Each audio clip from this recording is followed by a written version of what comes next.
Sosok seperti apa sih ketua selanjutnya yang akan datang? Ya, Assalamualaikum warahmatullahi wabarakatuh. Terima kasih atas pertanyaan yang baik. Jadi selama ini mulai dari awal NU lahir sampai dengan sekarang dalam rangka proses dalam pemilihan nantinya, NU tidak pernah menunjuk sosok orang, tetapi itu kriteria. Nah, bagaimana? Yang pertama pasti karena ini organisasi keagamaan, sosial keagamaan, pasti yang pertama adalah pijakannya yang memahami gitu ya tentang hukum-hukum Islam, tentang ajaran-ajaran Islam secara kafa'ah, secara menyeluruh begitu. Kemudian yang kedua, sudah barang tentu tentang organisasi, karena ini adalah organisasi maka harus ngalim organisasi, bagaimana ADART-nya, bagaimana aturan-aturan negara yang itu kaitannya dengan ormas dan sebagainya, ini perlu dipahami betul. Kemudian yang ketiga itu adalah wawasan yang sangat luas. Nah, diarahkan kemana, untuk siapa, dan bagaimana kiprahnya NU ini, maka sosok itu harus bisa menjawab. Nah, tetapi ketua di sini bukan merupakan suatu yang punya hak otoriter, bukan seperti jabatan-jabatan yang lain. Tetapi NU ini dalam pimpinannya secara kolektif begitu ya, secara kolektif mesti mengutamakan wasyawirhum fil amr. Jadi pasti musyawarah.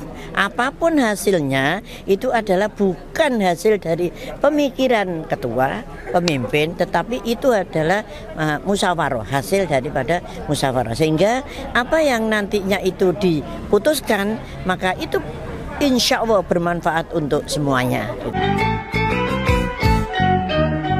Kira-kira menurut Ibu sosok kriteria ketua nanti selanjutnya itu seperti apa, Bu?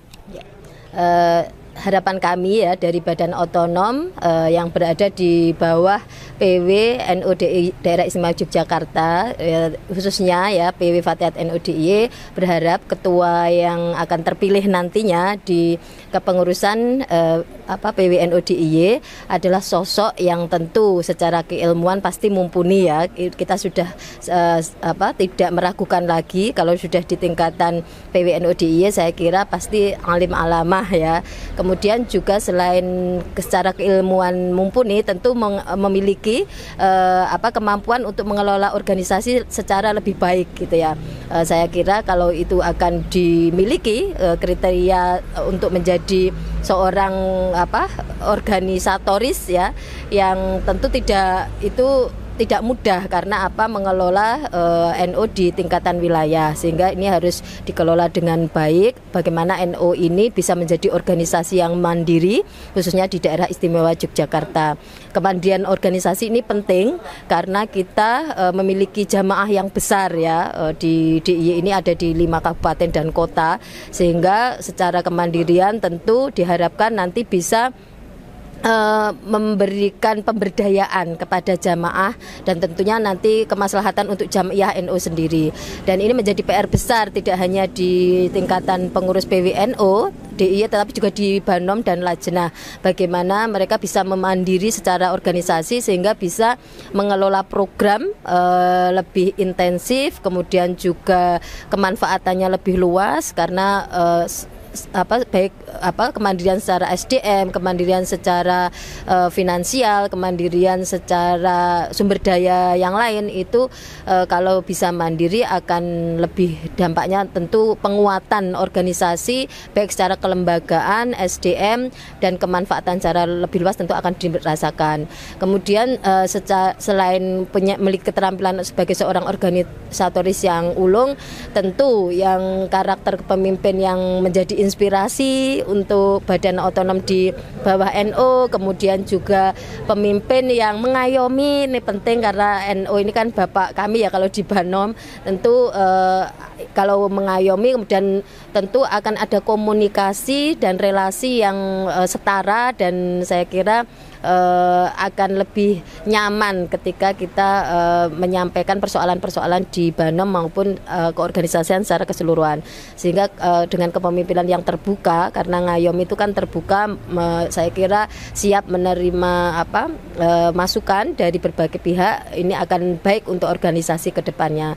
Dan tentu penting saya kira komunikasi ini tidak hanya pada event-event yang sifatnya insidental, tetapi itu dilakukan secara terus-menerus berkala gitu ya, sehingga sinergi yang dilakukan di organisasi untuk membangun dan menguatkan kemandirian organisasi itu bisa dilakukan oleh seluruh Banom gitu. Itu yang terkait dengan kriteria untuk kepemimpinan ke depan. Jadi secara keilmuan itu mumpuni, kemudian memiliki pengalaman organisasi yang luas dan terampil saya kira, sehingga bisa mengelola jamaah dan jamiah yang besar ini memiliki kemanfaatan yang luas. Tentu keteladanan sebagai inspirator bagi kami, sebagai inspirasi, dan juga tentu itu tadi yang terakhir adalah bagaimana membangun komunikasi yang baik. Tentu juga kalau bisa menjejaringkan ya kami dengan berbagai pihak gitu agar bisa membangun kemandirian itu tadi. Pemimpin seperti apa yang mampu membawa Nahdlatul Ulama Daerah Istimewa Yogyakarta ini untuk menjawab tantangan abad kedua nanti? Oke. Saya dari IPPNU lagi-lagi sangat menginginkan sekali sosok kepengurusan PWNU ke depannya yang baru itu sosok pemimpin yang humble ya, karena organisasi ini nanti akan bisa lebih maju lagi sesuai dengan temanya. Converwil ini sangat menarik, sinergi dan kemandirian seperti itu. Bagaimana bisa menggerakkan, mampu memanajerial semua kemampuan yang dimiliki oleh NU itu untuk menjadi kemampuan yang lebih hebat lagi untuk kemajuan NU di masa depan seperti itu. Pengurus yang akan terpilih dalam konferensi wilayah ini akan menghadapi tantangan yang sangat serius karena menghadapi tantangan abad kedua. Dan beriring dengan pengurus PBNU yang baru, menurut Mbak sendiri apa yang harus disiapkan untuk menghadapi hal tersebut? Yang pasti kita di jajaran PW sampai di jajaran kepengurusan NU di bawah harus mengikuti dan selalu menunggu dan mengikuti instruksi maupun program-program yang dicanangkan dari PBNU seperti itu. Baik itu